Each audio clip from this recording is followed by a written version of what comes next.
दोस्तों, आपने हाल ही में भारत सरकार के द्वारा चलाई गई योजना ई श्रम कार्ड में अपना रजिस्ट्रेशन जरूर करवाया होगा, जिसकी लास्ट डेट 31 जनवरी 2022 तक तय की गई थी।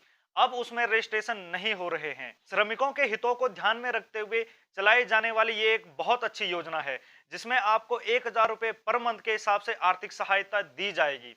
यूपी समेत 2-3 राज्य ऐसे हैं जहां पे इसकी पहली किस्त लोगों के खातों में आ भी गई है। इसके और भी लाभ हैं, जैसे आपका 2 लाख तक का बीमा मुफ्त में हो रहा है। बहुत सारे लाभ इसके हैं जो धीरे धीरे आपको मिलते रहेंगे।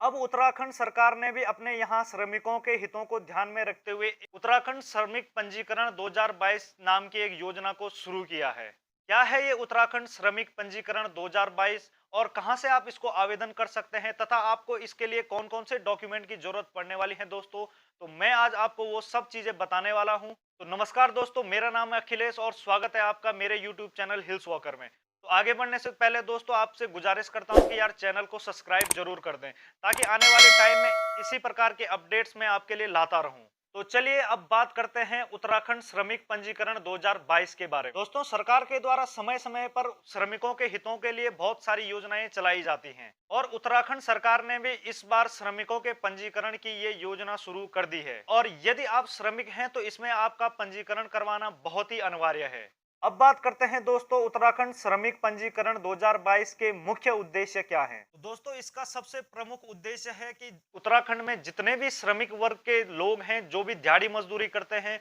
उनका एक जगह पे पंजीकरण हो जाए, ताकि सरकार को अपने यहाँ श्रमिकों की संख्या की पूरी पूरी जानकारी रहे और भविष्य में श्रमिकों की संख्या के हिसाब से वो अपनी योजनाओं को आगे संचालित करते रहें। इस योजना के माध्यम से श्रमिकों को आर्थिक सहायता भी दी जाएगी, लेकिन वो कब से दी जाएगी और कितनी दी जाएगी, इसका अभी सरकार ने कोई भी घोषणा नहीं की है, लेकिन जल्द ही इस बारे में घोषणा होने वाली है। दूसरा, इसका मुख्य उद्देश्य यह है कि श्रमिकों के भविष्य को सुरक्षित बनाना।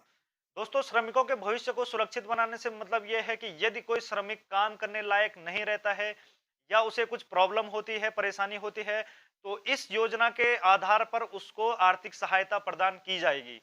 तो बहुत अच्छी योजना है दोस्तों। तीसरा मुख्य उद्देश्य दोस्तों इस योजना का यह है कि श्रमिकों के जो बच्चे हैं, जो स्कूल में पढ़ते हैं, कॉलेज में पढ़ते हैं, कोई कोर्स कर रहा है, तो उनके पढ़ने में कोई व्यवधान न हो, पैसों की कमी की वजह से वो अपनी पढ़ाई न छोड़ सकें, उसके लिए भी ये योजना बहुत ही महत्वपूर्ण है। तो सबसे पहले अब बात करते हैं दोस्तों कि श्रमिकों के जो बच्चे हैं, जो पढ़ रहे हैं, उनको इस योजना से क्या लाभ मिलने वाला है और कितने क्लास तक के बच्चों को कितना लाभ मिलने वाला है। तो कक्षा 1 से लेकर कक्षा 5वीं तक के बच्चों के लिए 200 रुपए प्रति माह आर्थिक सहायता दी जाएगी। कक्षा 6 से लेकर कक्षा 8वीं तक के बच्चों के लिए इसमें 300 रुपए प्रति माह, कक्षा 9 व कक्षा 10 के बच्चों के लिए इसमें 400 रुपए प्रति माह की आर्थिक सहायता दी जाएगी। कक्षा 11, कक्षा 12 और आईटीआई करने वाले छात्रों के लिए इसमें 500 रुपए प्रति माह आर्थिक सहायता देने की घोषणा की हुई है। ग्रेजुएट, पोस्ट ग्रेजुएट और उसके समान डिग्री पाने वाले छात्रों के लिए या जो लोग कोर्स कर रहे हैं उनके लिए 800 रुपए प्रति माह की आर्थिक सहायता दी जाएगी। पॉलिटेक्निक के छात्रों के लिए इसमें 1,000 रुपए प्रति महीने के हिसाब से आर्थिक सहायता दी जाएगी। और जो छात्र उच्च शिक्षा के छात्र हैं यानी जो हायर एजुकेशन में लगे हुए हैं अभी, उनको 2500 रुपए प्रति महीने के हिसाब से आर्थिक सहायता प्रदान की जाएगी। अब ये तो रही दोस्तों कि श्रमिकों के बच्चों के लिए सरकार के द्वारा क्या-क्या लाभ मिलेगा और कितनी आर्थिक सहायता मिलेगी। अब बात करते हैं कि श्रमिकों को इस योजना से क्या लाभ मिलने वाला है। तो सबसे पहले बात करते हैं दोस्तों, पहली जो योजना है वो शौचालय निर्माण कार्य की योजना है। इस योजना के अंतर्गत दोस्तों निर्माण श्रमिक जो भी हैं, यानी कि जो दिहाड़ी मजदूरी करते हैं, निर्माण कार्य करवाते हैं, घर बनाना हो, पुल बनाना हो या जो भी सड़क आदि का काम करते हैं, निर्माण कार्य के श्रमिक होने चाहिए। उनको सरकार की तरफ से शौचालय निर्माण के लिए 12,000 रुपए 2 किस्तों में दी जाएगी, यानी कि 6,000 एक बार में दी जाएगी और 6,000 दूसरी बार में दी जाएगी। लेकिन इसमें शर्त एक ये है कि आपने इस प्रकार की किसी भी योजना का लाभ पहले कभी नहीं उठाया हो। इसके लिए आपको एक प्रमाण पत्र प्रस्तुत करना होगा, जो कि आपको ग्राम प्रधान के द्वारा प्रोवाइड करवाया जाएगा। तो अब दूसरी योजना की बात करते हैं, यह है प्रसूति सहायता योजना। तो इस योजना के अंतर्गत दोस्तों जो भी महिला श्रमिक हैं, प्रसूति की अवधि में पुत्र के जन्म पर इनको 15,000 और पुत्री के जन्म होने पर 25,000 रुपए की आर्थिक सहायता प्रदान की जाएगी। अब तीसरी योजना की बात करते हैं दोस्तों, तो तीसरी योजना में जो भी महिला श्रमिक हों या उनकी पुत्री के विवाह यानी कि जो महिला श्रमिक स्वयं का विवाह करना चाहे या उनकी पुत्री का अगर विवाह करना है, तो सरकार के द्वारा इनको 1 लाख रुपए की आर्थिक सहायता प्रदान की जाएगी। चौथी योजना के अंतर्गत दोस्तों औजार या उपयोगी उपकरणों का वितरण होना है, जिसमें लाभार्थी को 10,000 रुपए तक की टूल किट मुफ्त में प्रदान की जाएगी। उसमें आपको साइकिल, छाता, सोलर लालटेन या कुछ भी मिल सकता है, वो आपकी आवश्यकता के अनुसार होना चाहिए, तो आपको इन चीजों का भी लाभ मिलने वाला है। पांचवी जो योजना है दोस्तों वो है चिकित्सा सहायता योजना, यानी कि जितने भी हमारे श्रमिक वर्ग के लोग हैं उनको सरकार के द्वारा चिकित्सा सहायता दी जाएगी। छठी योजना है दोस्तों अंत्येष्टि संस्कार योजना। इस योजना के अंतर्गत दोस्तों मृतक कामगार के परिजनों को मृतक के अंतिम संस्कार के लिए 10,000 रुपए की आर्थिक सहायता दी जाएगी। सातवीं योजना है दोस्तों मृत्युपरांत योजना। इस योजना के अंतर्गत दोस्तों कार्य के दौरान किसी दुर्घटना से मृत्यु होने पर मृतक के परिवारजनों को 5 लाख तक की आर्थिक सहायता दी जाएगी तथा सामान्य मृत्यु होने पर 3 लाख रुपए की आर्थिक सहायता सरकार के द्वारा दी जाएगी। आठवीं योजना है दोस्तों निःशक्ता पेंशन योजना। निःशक्ता का अर्थ होता है दोस्तों कि अब वो काम करने में सक्षम नहीं है, उनके द्वारा अब काम नहीं किया जाएगा, तो उनके लिए ये पेंशन योजना है। निःशक्तता की स्थिति में दोस्तों श्रमिकों को 1500 रुपए प्रति माह के हिसाब से पेंशन मिलने वाली है। इसके अलावा दोस्तों लाभार्थी के परिवार को 50,000 रुपए की आर्थिक सहायता भी दी जाएगी। नवी योजना है दोस्तों मकान निर्माण कार्य की योजना। जो लोग श्रमिक वर्ग के हैं उनके द्वारा यदि कोई मकान खरीदा जा रहा है या फिर निर्माण कार्य हो रहा है, तो सरकार की तरफ से उन्हें 1 लाख रुपए एडवांस लोन की सहायता प्रदान की जाएगी। 10वीं योजना है दोस्तों पेंशन योजना। निःशक्तता पेंशन योजना अलग चीज है और ये पेंशन योजना दोस्तों अलग चीज है। इस योजना के अंतर्गत दोस्तों निर्माण श्रमिकों की उम्र 60 साल के ऊपर होने पे 1500 रुपए प्रति महीने के हिसाब से पेंशन दी जाएगी और यदि उस श्रमिक की मृत्यु हो जाती है या लाभार्थी की मृत्यु हो जाती है तो उसकी जो पत्नी होगी उनको 500 रुपए पर महीने के हिसाब से वो पेंशन प्रदान की जाएगी। तो देखा दोस्तों आपने, बहुत ही अच्छी योजनाएं हैं और बहुत ही लाभकारी होने वाली है हमारे श्रमिक वर्ग के लोगों के लिए। जो हमारे कामगार लोग हैं उनको आर्थिक स्थिति की यदि कोई प्रॉब्लम है या परेशानी होती है तो सरकार के द्वारा उनको समय समय पर आर्थिक सहायता प्रदान की जाएगी। लेकिन यदि आप श्रमिक नहीं हैं तो आप इन योजनाओं का लाभ नहीं उठा सकते हैं। इसमें सबसे पहली शर्त यही है कि इसमें आपका श्रमिक होना अनिवार्य है। अब बात करते हैं दोस्तों कि इस पंजीकरण के आवेदन के लिए क्या क्या शर्तें रखी गई हैं। तो सबसे पहली शर्त तो यही है दोस्तों कि आपका श्रमिक होना आवश्यक है। यदि आप श्रमिक नहीं हैं तो आपको इस योजना से कोई भी लाभ प्राप्त होने वाला नहीं है।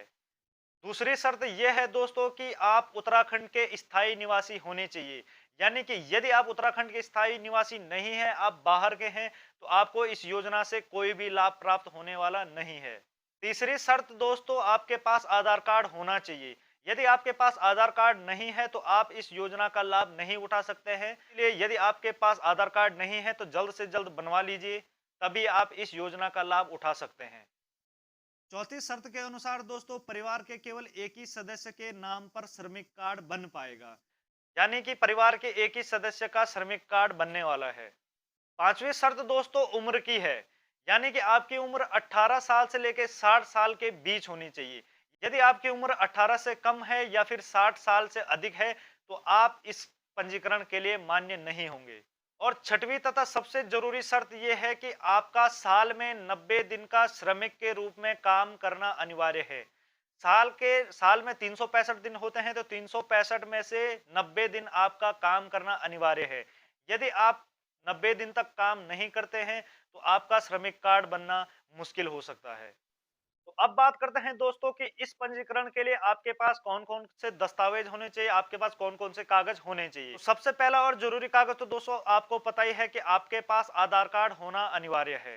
फिर उसके बाद आपको उसमें अपने बैंक खाते की डिटेल देनी पड़ेगी, यानी कि आपको बैंक पासबुक की एक फोटोकॉपी इसमें लगानी पड़ेगी।